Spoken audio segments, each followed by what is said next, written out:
everybody. I am in a different location of the house right now for a bunch of different reasons. One of those reasons being that my son has commandeered our reading lounge / office. So I'm just gonna give y'all this one's wrap up. I'm a little worn down. Chronic illness is a thing in this household, and sometimes it just hits me in the face. But anyways, let's get to it.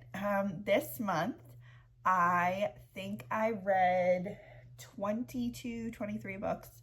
And the majority of them were advanced reader copies. And they were also some audiobooks, a bunch of ebooks, a whole bunch of stuff. But I only read 4 physical books. So let's start off. The first book that I read is the second book in the Divine Rivals duology, and it is Ruthless Vows by Rebecca Ross. Let me see if you can see it. Isn't it gorgeous? And so the first book was them being enemies to lovers, and they are journalists in a war zone, and they're writing about their opinions, and it's like such a good book. And at the end, obviously, they fall in love and all that jazz. The second book is the aftermath. It starts like almost immediately after the first book ends, and I took the dust jackets off of this one just because I prefer these this way. But also something that the dust jackets do, and let me get the first book. So the first book's dust jacket has the typewriter, which is a huge prominent part of the story, the plot, and it says Dear Iris, you know, just simple and everything. And then the second book in the duology has the Dear Roman, which are the main characters. They're the love interest. They're super important. And I gave this 4 out of 5 stars. Basically, he has, if you read the first one, then you know, but he died and was brought back to life by one of the gods, because the war is a god's war. And what happens is he's lost all of his memories, and he becomes a servant of the god because he was brought back to life, and he is a correspondent for the god and a whole bunch of stuff. Like this one is more very god heavy for the very majority of the book, and it's incredibly good.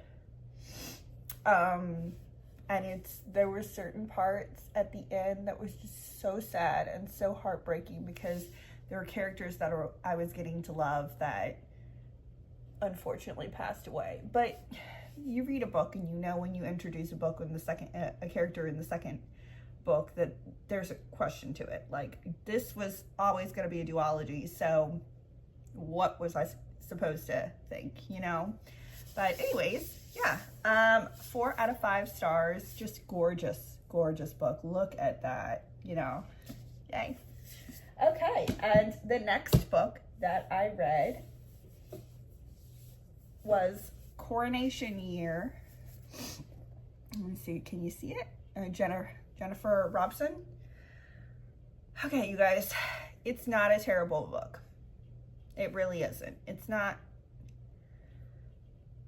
There were chapters that I was so bored at in this book, and then there were other chapters that were like absolutely amazing, holy shit. 3 main characters, Edie, Jamie, and Stella. I know that Stella is important to the plot of the book. That being said, I do not think she should have been a main character of the book. However, Jamie and Edie absolutely do. Now, at the end, like around like this part this part of the book, like where all the plot's like going freaking nuts and you're figuring everything out and, you know, all the action's happening, Stella plays a very large role. Her chapters do not push forward the plot of the book like Edie's and Jamie's do. So just be aware of that. You're going to have a few moments where you're like, what the hell? I prefer Jennifer Robson's The Gown book, but this one came highly recommended to me by some family members who really, really love the British royal family. I'm not a huge British royal family supporter. I will say, like, I don't hate them or anything. I'm kind of indifferent. I will say that I love Meghan and Harry. And if you don't, that's a you problem, not a me problem. Like, it's not going to affect anyone in this situation. So, yeah, it was okay. It's not terrible. I've read other books like it, so I can't really say much to it. I don't think that this cover reflects how it should have, the cover it should have been, but it is a beautiful, simple cover. I do like that. I like that all the books that I have, like the first two, have this like beautiful holographic kind of shiny print. Also, I like that the Queen made an appearance. This came out way before Queen Elizabeth died, and it's set in 1953 when she was coronated. So anyway, yeah, yay. 3.5 out of 5 stars. Totally didn't rate it. Totally forgot. Okay, the next two, you guys. Y'all better get a notepad out because I'm about to go ham on the fangirling for the next 2 books. The next one is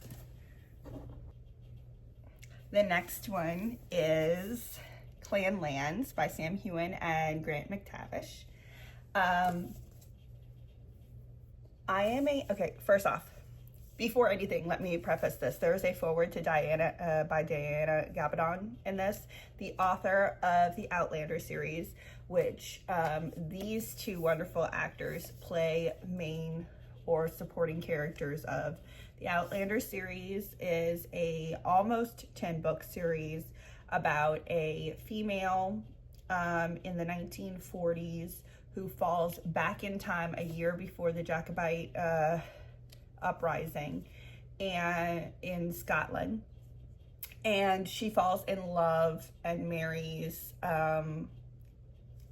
his character, Jamie Fraser, and all hell ensues for the next like fucking 9 books. And they go to France, they go to the United States when it was just the colonies, they Scotland, there's like a whole bunch of places and things that happen, and lots of time jumping, and phenomenal book series.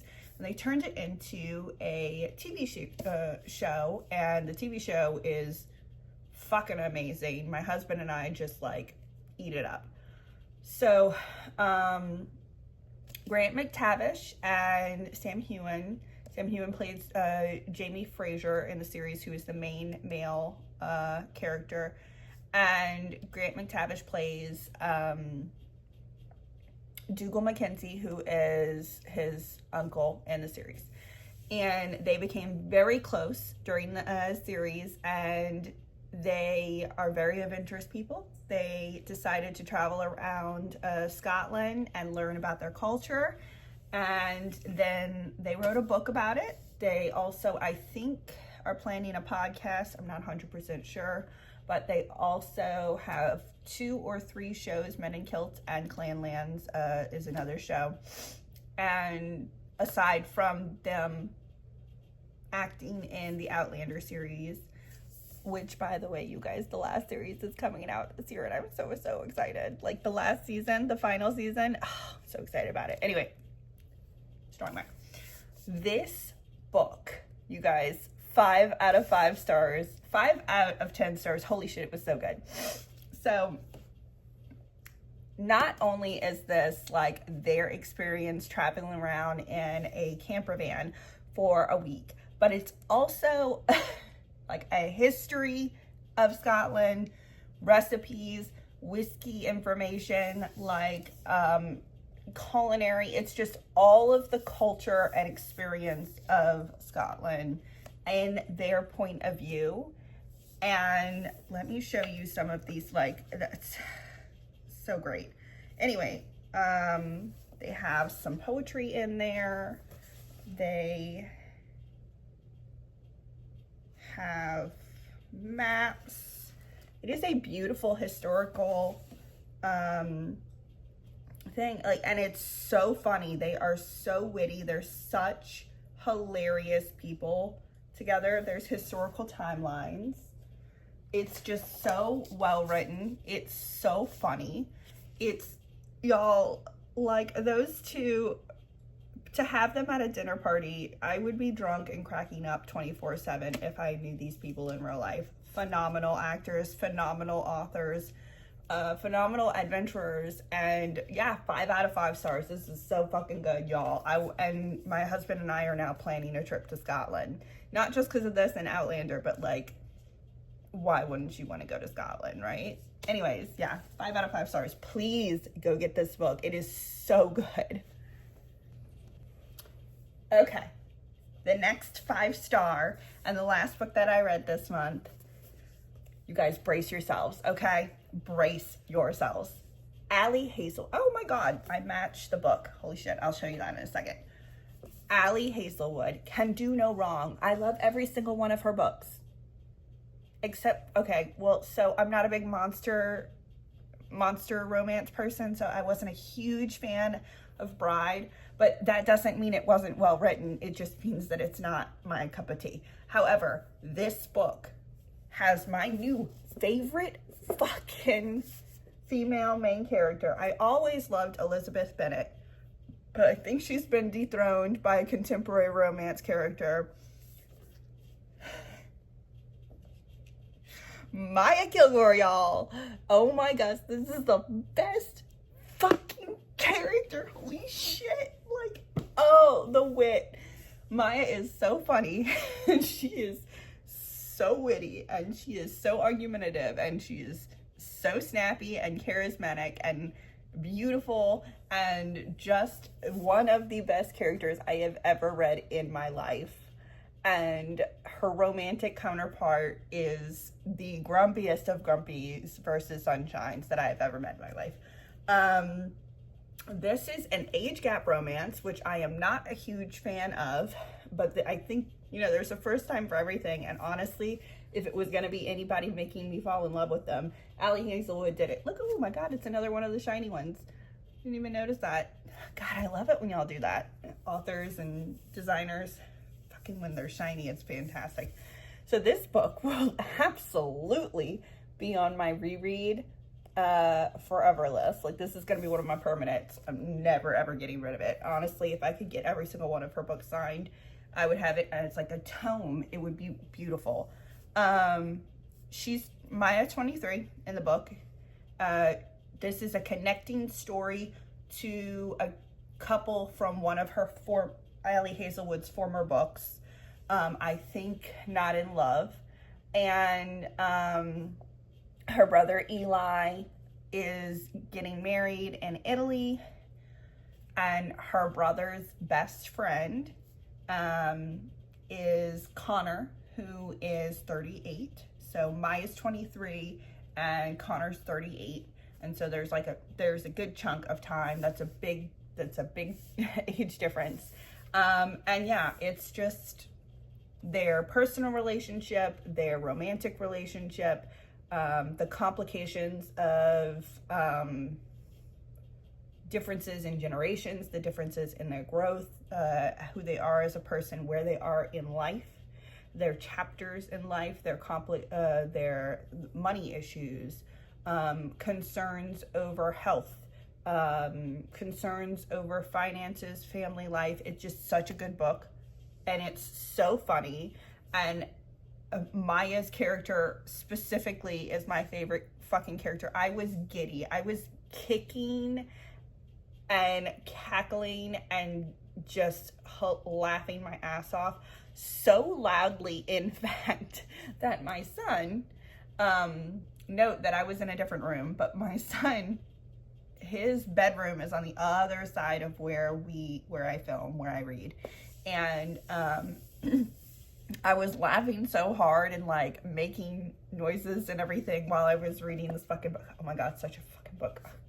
Such a good fucking book. Anyway, so I was laughing so hard that he came and asked me to please be quiet. My 13-year-old son came and was like, Mom, you're being really loud. Can you please be quiet? Like, please settle down. And that just made me laugh harder, but like, it was so great. It was so great. I was being cringe, you guys. I was being cringe. I was embarrassing my son, to be fair.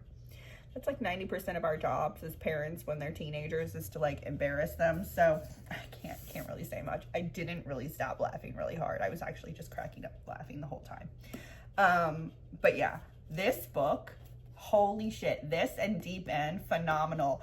Allie, baby, you can't do anything wrong. I know you went YA for a really long time and like college romance, but this is your level, man. Like adult romance is your shit. Please keep writing. Please, holy fuck, 5 out of 5 stars. This is Sicily, like this is out of Italy, Sicily, Italy, and then this is Scotland. So I guess I know where I'm going on my next vacation. What? 5 out of 5 stars, 10 out of 5 stars, 1,000 out of 5 stars. You guys, a billion out of 5 stars. These 2 books were phenomenal and hilarious and intriguing and beautiful. It makes me feel better about the 3 out of 5 stars with Coronation Year. Honestly, this was like a fantastic physical read section. And these 2 are permanently going to be on my my nightstand, my bookshelf, whatever. I'm going to reread those all the time. Anyway, I will see y'all next month. There will be more videos coming out soon. I hope you like and subscribe. Those were my books for the month. And yeah.